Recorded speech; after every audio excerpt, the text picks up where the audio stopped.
Welcome to this explainer. Okay, we're gonna jump right in because today we're completely shattering our cultural illusions of what true wealth actually looks like. We're breaking down the fascinating research from the landmark book, The Millionaire Next Door. Look, if you've ever thought that building wealth absolutely requires a six-figure salary, a luxury car, and an address in the most exclusive part of town, well, prepare to have your mind completely changed. Here's our roadmap for the explainer today. We're going to start by debunking the myth of wealth. Figure out if you're a paw. Dive into the psychology of spending. Look at how time and money are actually invested. Examine the generational wealth trap. And finally, objectively review a major caveat regarding survivorship bias. So I want you to start by asking yourself this very direct question. What does a millionaire actually look like? Seriously, when you picture a millionaire, what pops into your head? Is it a high-powered doctor in a designer suit driving a brand new European sports car? Is it someone living in a sprawling mansion inside a gated community? Hold on to that image for a second, because the data we're about to see is going to flip it entirely upside down. Section 1. The myth of wealth. Shattering the illusion. You see, when the researchers set out to profile American millionaires, they fully expected to find wealth living in white-collar luxury. But reality? It aggressively pushed back against our societal expectations. We naturally expect millionaires to be these white-collar professionals consuming luxury goods at a staggering rate. But the data showed that millionaires are actually disproportionately clustered in middle-class and even blue-collar neighborhoods. High-income, white-collar professionals are actually much more likely to just drain their income on status items, severely neglecting their investments. Meanwhile, the actual millionaires, they're incredibly frugal, and they actively avoid all those shiny status symbols.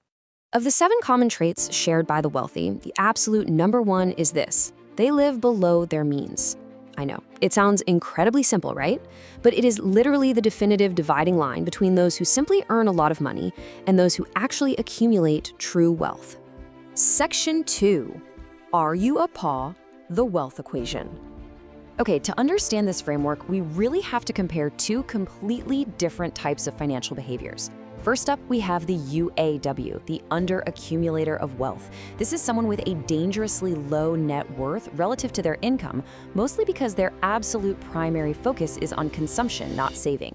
A classic example from the research is a highly respected, say 50-year-old doctor making $250,000 a year, but who has very little in the bank because literally every spare dime goes toward funding a hyper-luxurious lifestyle. In stark contrast to that, we have the paw, the prodigious accumulator of wealth. This is the financial sweet spot, guys. A paw efficiently converts their income into lasting wealth. And here is the truly incredible part. Because it's based on behavior and not just raw income, a $50,000 a year janitor who strictly dials in their finances can easily be a paw, while that $250,000 a year doctor remains a UAW. I love this next part because it makes the whole concept incredibly actionable. Let's do some quick math to see exactly where you stand. Grab a mental calculator. Okay, step 1, multiply your current age by your pre-tax annual household income. Step 2, take that number and divide it by 10. Step 3, subtract any inherited wealth. The final number you're left with is what your baseline net worth should be. If your actual net worth is well over that number, congratulations, you are a paw. But if it's substantially lower, well, you might be creeping into UAW territory. And this exposes a trap so many of us fall into. We constantly confuse the income affluent, people pulling in massive paychecks but spending every cent, with the balance sheet affluent, people who actually have high net worth and lasting wealth. An enormous salary does not automatically equal wealth, especially if your outgoing expenses are matching it dollar for dollar. Section 3. The psychology of spending. The status trap. So why do so many, honestly incredibly smart, high-earning individuals fail to accumulate wealth? The study identified some severe psychological roadblocks for the UAW. First is the better-than theory. This is where individuals judge their success strictly by comparing themselves to their nearest neighbors and relatives. As their income rises, their need to outspend their peers rises right alongside it. Then there's the better-off theory. This frequently hits professionals who grew up poor. They feel this deep, almost unconscious psychological need to prove they are better off than their parents by endlessly buying massive houses, foreign cars, and country club memberships. Finally, many UAWs operate on the incredibly dangerous belief that money is just a renewable resource. You know, it's easy to earn, easier to spend, so why bother saving? These psychological traps all culminate in this pretty devastating societal philosophy: spending tomorrow's cash today. This is literally the leading cause of debt and lack of net worth in the UAUW category. People promise themselves, oh, I'll invest when I get my next 10% raise, but when the raise finally comes, they just increase their lifestyle spending by 10% instead. To show you just how damaging these consumption habits can be over time, look at this staggering number: $2 million. The authors share this shocking anecdote of a man named Teddy Friend. His parents were poor, but they had a ferocious cigarette habit. We're talking smoking 3 packs a day for 46 years. That habit cost them roughly $33,000 in cash. But the true cost? Well, if they had simply invested and reinvested that cigarette money over those 46 years, their portfolio would have exceeded $2 million. It's a prime example of how small, daily consumption choices can absolutely destroy massive long-term wealth. Section 4. Investing time and money. Cars, time, and cold callers. Let's shift gears and look at how PAWs and UAWs actually allocate their two most precious resources: their time and their money. The researchers found this tragic irony regarding a typical UAW. They spent 60 agonizing hours researching, test driving, and negotiating the purchase of a brand new car.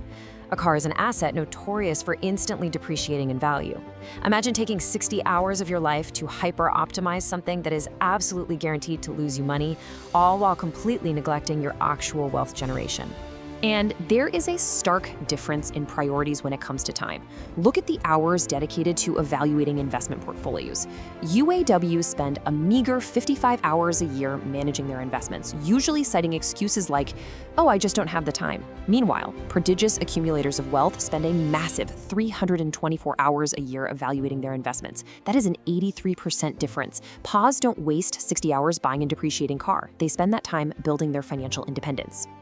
The financial ignorance of the UAW WAF often leads to tragic missed opportunities or even devastating losses. Take the story of Mr. Willis. He was an executive at Walmart during its years of explosive growth.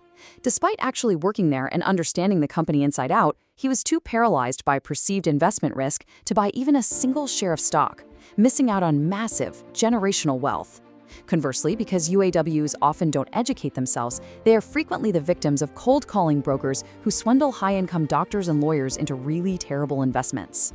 Section 5. The Generational Wealth Trap. Passing on the UAW lifestyle. One of the most chilling findings in this whole research is how bad financial habits are passed down to the next generation. The authors coined a term for this: economic outpatient care, or EOC. This happens when an affluent parent provides regular financial handouts to their adult child. Well-meaning parents think they're helping, of course, but they are actually dooming their children. By subsidizing their lifestyle, they create this false sense of security, molding their children into devout, high-consuming UWAs who expect luxury without the discipline of earning it. And the data on this is simply heartbreaking. Adult children who receive economic outpatient care have 98% of the income of their independent peers, meaning they're making virtually the exact same amount of money, yet they hold only 57% of the net worth. Why? Because they just absorb the parental handouts into their perceived income and consume it. They buy bigger houses and nicer TVs rather than actually investing the gift. Section 6. The Survivorship Bias Caveat. Taleb's criticism. Now, to ensure we're getting a completely balanced view of this source material, we have to look at the other side of the coin for sure. Famed statistician and author Nassim Nicholas Taleb offered a very sharp critique of this Millionaire research. He pointed out a potential survivorship bias. He argues the study focuses entirely on the winners who successfully accumulated wealth while totally ignoring the unobserved losers who might have possessed the exact same frugal traits but just happened to hold underperforming assets. Furthermore, the book was published in 1996, right in the middle of the greatest US bull market in history. Taleb rightly asks, would these same millionaires next door look as successful if the data was collected immediately after the massive recessions of 1935 or 1982? It's a critical objective caveat to keep in mind when viewing all this data. But regardless of market timing, the foundational behavioral psychology observed in the data remains incredibly powerful. So I want to leave you with this final provocative thought to take with you today. Look at your own life, your own budget, and your own priorities. Are your daily spending habits actually building real generational wealth, or are you just funding the illusion of it? Thanks so much for joining me on this explainer, and keep learning.